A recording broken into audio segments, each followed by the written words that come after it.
Hello दोस्तों, आप सभी का इस वीडियो में बहुत बहुत स्वागत है। आज की वीडियो रिसोर्सेज एंड डेवलपमेंट के अगले टॉपिक के बारे में बात किया जाएगा। आप चाहें तो इसकी पहली वीडियो रिसोर्सेज एंड डेवलपमेंट क्या है इंट्रोडक्शन क्लास हम लोग कर चुके हैं, उसके बारे में सीख चुके हैं कि रिसोर्सेज क्या है और डेवलपमेंट क्या है और रिसोर्सेज और डेवलपमेंट किस तरह से जुड़े हुए हैं, ये भी हम लोग बात कर चुके हैं। तो इसके आगे हम लोग चलते हैं, आगे जानेंगे कि रिसोर्सेज और डेवलपमेंट के बारे में जानेंगे। तो आप चाहे तो इस जो रिसोर्सेज एंड इंट्रोडक्शन की वीडियो है, आप डिस्क्रिप्शन में लिंक है, वहां पर जाकर आप देख सकते हैं। यहाँ से शुरुआत करते हैं हम रिसोर्सेज एंड डेवलपमेंट के।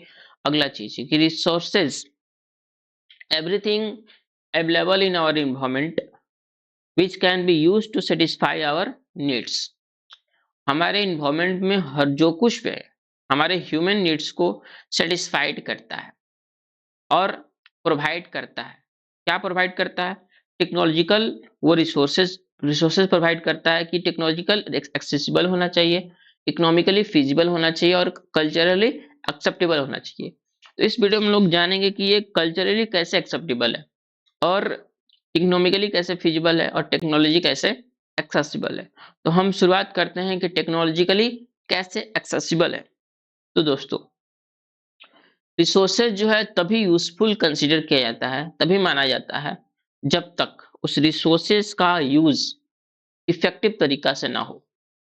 रिसोर्सेज का यूज अगर हम इफेक्टिवली करते हैं, इफेक्टिवली यूटिलाइज करते हैं, तो वो रिसोर्सेज हमारे लिए यूजफुल होता है।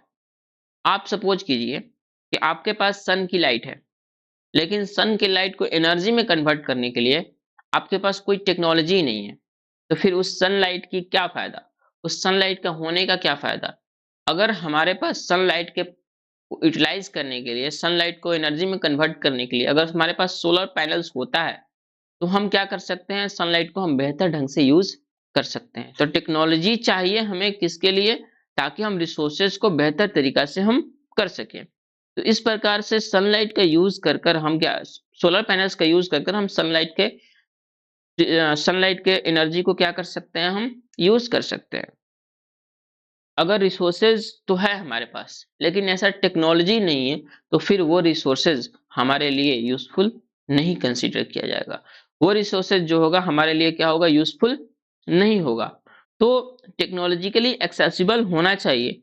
अगर आप सपोज कीजिए कि कोल जो है एक नेचुरल रिसोर्सेस है, कोल एक नेचुरल रिसोर्सेस है, उस रिसोर्सेस को निकालने के लिए, कोल को निकालने के लिए अगर हमारे पास माइनिंग टेक्नोलॉजी नहीं होती है, अगर उस रिसोर्सेस को, कोल को निकालने के लिए माइनिंग टेक्नोलॉजी नहीं होती है, तो फिर वो कोल रिसोर्सेस के रूप में कंसीडर नहीं किया जाएगा। क्यों नहीं किया जाएगा? क्योंकि ह्यूमन ह्यूमन की एक्टिविटीज में कोई रोल ही नहीं प्ले करेगा। जब तक उसको निकाल कर हम यूटिलाइज ना कर सके तब तक वो रिसोर्सेस नहीं है। तो इस प्रकार जो है टेक्नोलॉजिकली क्या होना चाहिए? वो एक्सेसिबल होना चाहिए ताकि हम टेक्नोलॉजी का यूज कर कर उसको हम बेहतर ढंग से यूज कर सकें। नेक्स्ट है कि हम लोग अगली बात कर रहे हैं कि इकोनॉमिकली फिजिबल कैसा होना चाहिए। तो कोई भी रिसोर्सेज तभी यूजफुल कंसीडर किया जाता है कि उसकी जो कॉस्ट है कम से कम हो, उसके जो कॉस्ट है, उसके खर्चा जो है वो क्या होना चाहिए? कम से कम होना चाहिए। दैट मीन्स इकोनॉमिकली रूप से वायबल होना चाहिए, इकोनॉमिकल रूप से फिजिबल होना चाहिए, यानी कि कम से कम लागत में हो। अगर किसी रिसोर्सेज की टेक्नोलॉजी बहुत महंगी है और उस महंगी होने के कारण उसका यूज करना, उसको निकालना क्या हो रहा है? हमको बहुत महंगा पड़ रहा है, कॉस्टली पड़ रहा है, तो वो रिसोर्सेज के रूप में कंसिडर नहीं किया जाएगा। अब सपोज दैट अब गहरे पहाड़ों के अंदर कोई मिनरल्स है और उस मिनरल्स को निकालने की जो टेक्नोलॉजी है वो क्या है? बहुत महंगी है। तो इस प्रकार से वो उसको निकालना, उसको बाहर निकालना क्या होगा? हमारे लिए बेनिफिट नहीं होगा। तो मान लीजिए कि हमें पता चला कि यहाँ पर सोने का भंडार है, सपोज दैट, आप सपोज कीजिएगा, और हम लोग को पता चला कि यहाँ पर सोना है और हम लोग 1000 रुपया लगा दिए कि टेक्नोलॉजी का यूज कर कर उसको बाहर निकालने में, और निकाल कर कितना लाए? 50 रुपए का लाए, 50 रुपए का लाए। इन द सेंस कि हम तो 1000 रुपए तो टेक्नोलॉजी लगा दिए, फिर 50 रुपए का सोना निकला, तो फिर वो हमारे लिए किस फायदा का? ना हम उसको ज्यादा दाम में बेच नहीं सकते हैं, क्यों? क्योंकि लोग लेंगे ही नहीं, और कम दाम में हम बेचेंगे ही नहीं क्योंकि हमारा भी तो फायदा होना चाहिए। तो इस प्रकार जो है टेक्नोलॉजी का यूज इस प्रकार करना चाहिए ताकि हमें खर्चा कम से कम हो और बेनिफिट सबसे ज्यादा हो। इस प्रकार से ऐसे कई रिसोर्सेस थे किसी टाइम पर जो कॉस्टली हुआ करते थे, अब जो है उसका यूज में नहीं आता है, बिकॉज क्योंकि उसका दाम, उसका जो कॉस्ट है काफी महंगा हो गया है। तो इस प्रकार से इकोनॉमिकली फिजिबल होना चाहिए ताकि खर्च जो है कम से कम निकले। अब बात करते हैं कल्चरली एक्सेप्टेबल कैसे है रिसोर्स। कल्चर दैट मीन्स हमारे देश की परंपरा, हमारे मान्यताओं, हमारे मूल्यों को कोई भी हनन नहीं होना चाहिए। उसके अनुसार, परंपरा के अनुसार और हमारे मान्यताओं के अनुसार क्या होना चाहिए, रिसोर्सेज को चलना होगा। आप सपोज कीजिए कि हमारे देश में गायों का मांस का सेवन करना सामाजिक और सांस्कृतिक रूप से निषेध है, मना है। तो इस प्रकार गायों का मांस का सेवन क्या होगा, रिसोर्सेज के रूप में कंसिडर्ड नहीं किया जाएगा, क्योंकि उसका उपयोग जो है सामाजिक और सांस्कृतिक रूप से निषेध है, मना है। अब या फिर कुछ ऐसे जगह हमारे हर जगह क्या होता है कि पेड़ों की कटाई पर जो पेड़ जो है अंधाधुंध कटाई हो रही है उस पर रोक लगाया जाता है। क्यों रोक लगाया जाता है? क्योंकि स्थानीय और सामाजिक रूप से वो हमारे पर्यावरण यानी हमारे इन्वायरमेंट के क्या होते हैं, खिलाफ होते हैं, हमारे इन्वायरमेंट को नुकसान करने वाले हैं, हमारे हमारे जो समाज के जो समाजों की परंपराओं हो उसको नुकसान हुआ होता होता जा रहा है, जिसके कारण पेड़ों की कटाई पर प्रतिबंध लगाया जाता है, क्योंकि वो कल्चरल रूप से मान्य नहीं होता है। कल्चर एक्सेप्ट करेगा तभी वो रिसोर्स कहलाएगा। अगर कल्चरली रूप से हमारे कल्चर जिस हमारे परंपराओं को ही भंग करता है, हमारे समाज को ही वो नष्ट करता है, तो उसको उस रिसोर्सेज का हमारे लिए क्या फायदा। तो इस प्रकार से वो कल्चरली जो होना चाहिए एक्सेप्टेबल होना चाहिए। तो everything available in our environment, हर वो चीज जो हमारे इन्वायरमेंट में है, which can be use to satisfy our needs, हमारे जरूरतों को पूरा करेगा और हमारे देगा, प्रोवाइड करेगा। क्या प्रोवाइड करेगा? इट्स टेक्नोलॉजिकली एक्सेसिबल होना चाहिए। तो वो रिसोर्सेज क्या होना चाहिए, टेक्नोलॉजिकली एक्सेसिबल होना चाहिए और economically feasible and culturally acceptable can be term as resources. तो उसको हम क्या कहेंगे, रिसोर्सेज कहेंगे। आई थिंक रिसोर्सेज कैसे टेक्नोलॉजिकली एक्सेसिबल है, कल्चरली एक्सेप्टेबल है एंड कैसे कल्चरली एक्सेप्टेबल है, इकोनॉमिकली फिजिबल है। अब तो समझ में आ चुका होगा ये तीनों चीजें, technology accessible, economically feasible and the culturally acceptable. ये तीनों अगर तीनों एक साथ होता है तब हम उस रिसोर्सेस को हम रिसोर्स मानेंगे, अन्यथा वो रिसोर्स हमारे लिए नहीं होगा। फिर हम बात करते हैं कि interdependence relationship between nature, technology and the institution. कैसे ये इंटरडिपेंडेंस का भी काम होता है, काम करता है।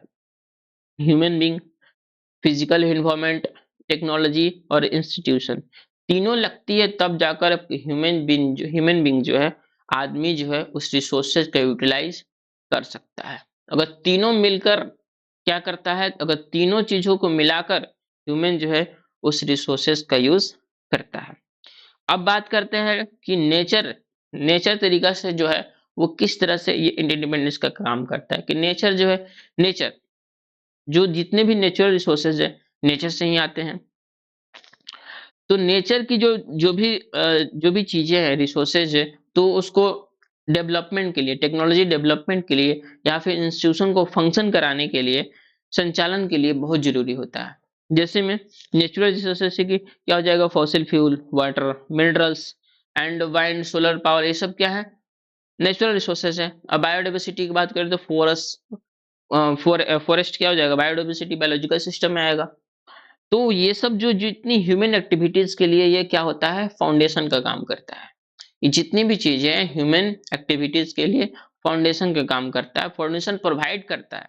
इसकी मदद से ह्यूमन जो है अपना जो है जिंदगी और आसानी तरीका से कर सकता है। अगर इन रिसोर्सेज के बिना टेक्नोलॉजी एंड इंस्टीट्यूशन एग्जिस्ट ही नहीं कर सकती। आप सपोज कीजिए कि आपको किसी कोई इस मिनरल्स को एक्सट्रैक्ट करना है, तो क्या उसके अंदर ट्रांसपोर्टेशन टेक्नोलॉजी नहीं लगेगी? बिल्कुल लगेगी। क्या इंस्टीट्यूशन जो है, क्या इंस्टीट्यूशन जैसे गवर्नमेंट हो गया, गवर्नमेंट क्या करेगी, उसको देख रेख करेगी। आगे बात करेंगे एनजीओज हो गया, कोई कंपनीज हो गई, इंस्टीट्यूशन कहलाती है। तो क्या इंस्टीट्यूशन का वर्क नहीं है किस तरीका से उसको हम यूटिलाइज करें, किसका काम होगा? इंस्टीट्यूशन का काम होगा। तो इन द सेंस कि हमें इंटरडिपेंडेंस है, नेचर क्या है इंटरडिपेंडेंस का भी काम करता है कि हमारे पास टेक्नोलॉजी होनी चाहिए और साथ-साथ इंस्टीट्यूशन होना चाहिए, तभी हम टेक्नोलॉजी ट्रांसपोर्टेशन का काम करेंगे। उसपे इंस्टीट्यूशन जो है डिपेंड करती है कि किस तरीक़ा से हम यूटिलाइज़ करेंगे हर रिसोर्सेज़ को। तो इस प्रकार से टेक्नोलॉजी जो है नेचर जो है मदद करता है। तीनों एक एक दूसरे से जुड़े हुए हैं। अब टेक्नोलॉजी जो है मान लीजिए इन टेक्नोलॉजी जो है नेचुरल रिसोर्सेज़ के बिना नेचुरल रिसोर्सेज़ का यूज़ करना या ट्रांसफ़ॉर्म करने में क्रिटिकल रोल प्ले करता है। मान लीजिए कि हमारे पास नेचुरल रिसोर्सेज को एक्सट्रैक्ट करना हो, प्रोसेस करना हो, यूटिलाइज़ करना हो तो कौन मदद करेगा? टेक्नोलॉजी मदद करेगी। हम टेक्नोलॉजी की मदद से ही क्या कर सकते हैं उसको हम एक्सेस कर सकते हैं, प्रोसेस कर सकते हैं, यूटिलाइज़ कर सकते हैं। उसके जो नेचुरल स्टेट में जो संभव नहीं था। अगर नेचुरल स्टेट में कोई मिनरल्स है, तो उस मिनरल्स का क्या फ़ायदा? जब तक उसको निकाल कर लाना और टेक्नोलॉजी की मदद से और उसको इंस्टीट्यूशन की मदद से ह्यूमन के कामों में लगाना वो हमारे लिए यूज़फुल नहीं होगा तो फिर उसको हम रिसोर्सेज नहीं मानेंगे। तो इस प्रकार से हमें टेक्नोलॉजी जो है मदद करती है कि किस प्रकार से निकालना चाहिए, किस प्रकार से प्रोसेस करना चाहिए, किस प्रकार से यूटिलाइज़ करना चाहिए। यानी रिसोर्सेज का भी डेवलपमेंट होता है। रिसोर्सेज का भी डेवलपमेंट होता है तभी वो रिसोर्सेज यूज़फुल होता है। ऐसा नहीं है कि रिसोर्सेज पड़ा है तो वो रिसोर्सेज जो है किसी काम का ही नहीं है। रिसोर्सेज पड़ा है तो पड़े रहेगा, जब तक उसको निकाल कर नहीं लाएँगे, टेक्नोलॉजी की मदद से उसका यूज़ नहीं करेंगे, फिर उस रिसोर्सेज किस काम का? है ही काम का नहीं। तो जैसे कि हमारे पास सोलर एनर्जी है, तो सोलर पैनल है। सोलर पैनल की मदद से हम एनर्जी पैदा कर सकते हैं, वाइंड टरबाइन की मदद से एनर्जी पैदा कर सकते हैं। तो जो ये टेक्नोलॉजी है हमें डिपेंडेंसी पर रिड्यूस द डिपेंडेंसी डिपेंडेंसी को रिड्यूस करता है कि हम कोल पर, ऑयल पर कितना दिन तक हम डिपेंड रहें। ये हमें रिड्यूस करता है कि हमें इन चीज़ों पर डिपेंडेंसी नहीं रहना है, डिपेंडेंट नहीं रहना है।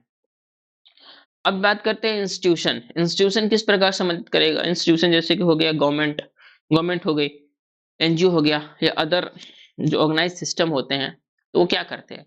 वो रूल, पॉलिसीज़ और फ्रेमवर्क बनाते हैं कि उस रिसोर्सेज़ का यूज़ किस प्रकार से होना चाहिए, डिस्ट्रीब्यूशन जो है किस प्रकार से होना चाहिए। तो किस पर ये भी तय करती है कि वो गवर्नमेंट क्या तय करती है कि रिसोर्सेज का यूज़ जो है एक्सेस कैसा करना चाहिए, एलोकेट कहाँ पर करना चाहिए, किस तरीक़ा से करना चाहिए, एलोकेशन किस तरीक़ा से होना चाहिए। ये रिसोर्सेज ताकि जो है सोशल एंड इकोनॉमिकली रूप से वायबल हो, इकोनॉमिकली रूप से क्या हो हमारे लिए सुनिश्चित करे कि इकोनॉमिकल ग्रोथ भी होना चाहिए, सोशल भी होना चाहिए। तो इस प्रकार से इंस्टीट्यूशन जो है वो हमारे रिसोर्सेज को रिसोर्सेज में हेल्प करता है, इंस्टीट्यूशन हेल्प करता है। जैसे गवर्नमेंट रेगुलेट करती है कि माइनिंग टेक्नोलॉजी जो है किस प्रकार से होना चाहिए, एनवायरनमेंट पॉलिसीज बनाती है ताकि सस्टेनेबिलिटी बना रहे। ऐसा ना हो कि हम इतना रिसोर्सेज का यूज़ कर लें, एक टाइम के फिर बाद में पता चला कि रिसोर्सेज ही नहीं है। इस प्रकार से गवर्नमेंट कंट्रोल करती है, इंस्टीट्यूशन का भी रोल होता है। तीनों मिलकर हम क्या करते हैं रिसोर्सेज का यूज़ करते हैं ताकि हम इकोसिस्टम को बनाए रखें, नुकसान होने से बचा सकें। जैसे में कॉर्पोरेशन क्या करती है, उस रिसोर्सेज को इफेक्टिवली रिसोर्सेज मैनेजमेंट का काम करती है। दैट मीन्स इफेक्टिव तरीका से कि उस रिसोर्सेज का यूज़ कर कर उसका रिसोर्सेज का यूज़ कर कर ताकि कॉस्ट को कम कर सके। इस तरीक़ा से यूज़ करती है ताकि उस कॉस्ट को क्या कर सके, कम कर सके और हम प्रॉफिटेबिलिटी को इम्प्रूव कर सके। प्रॉफिटेबिलिटी अपने आप प्रॉफिटेबिलिटी क्या कर सके, बढ़ा सके ताकि ज़्यादा से ज़्यादा क्या हो, लाभ हो। इस प्रकार से इंस्टीट्यूशन जो है वो हमारे रिसोर्सेज में हेल्प करता है।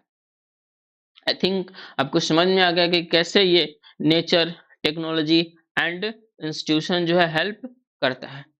ह्यूमन बीइंग्स जो है टेक्नोलॉजी और फिजिकल इन्वायरमेंट और इंस्टीट्यूशन की मदद से, तीनों की मदद से क्या करता है, एक ह्यूमन अपने अपने रिसोर्सेज को अच्छे से यूटिलाइज कर सकता है।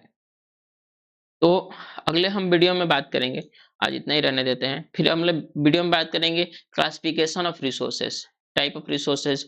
उसके बाद हम फिर बात करेंगे इधर कि किस प्रकार से on the basis of origin, classification of resources, origin के बेसिस पर कौन से बायोटिक रिसोर्सेज, अबायोटिक रिसोर्सेज, फिर on the basis of ownership. तो इस प्रकार के हम क्या करने वाले हैं, इसके बेसिस पर हम लोग पढ़ने वाले हैं। अगले वीडियो में क्लासिफिकेशन करेंगे, टाइप ऑफ रिसोर्सेज पढ़ेंगे, किस किस बेसिस पर होता है डेवलपमेंट, क्या रिसोर्सेज का भी डेवलपमेंट होता है, बिल्कुल रिसोर्सेज का भी डेवलपमेंट होता है। इस प्रकार से हम बात करेंगे। आज के लिए आपको समझ में आ गया होगा कि किस प्रकार टेक्नोलॉजिकली एक्सेसिबल है और इंटरडिपेंडेंस का भी काम करता है। जल्द से जल्द सोचेंगे कि अगले वीडियो में हम लोग क्लासिफिकेशन की बात कर लें। ठीक है, मिलते हैं किसी अगले वीडियो में किसी अगले टॉपिक के साथ। Till then take care, bye bye, good night.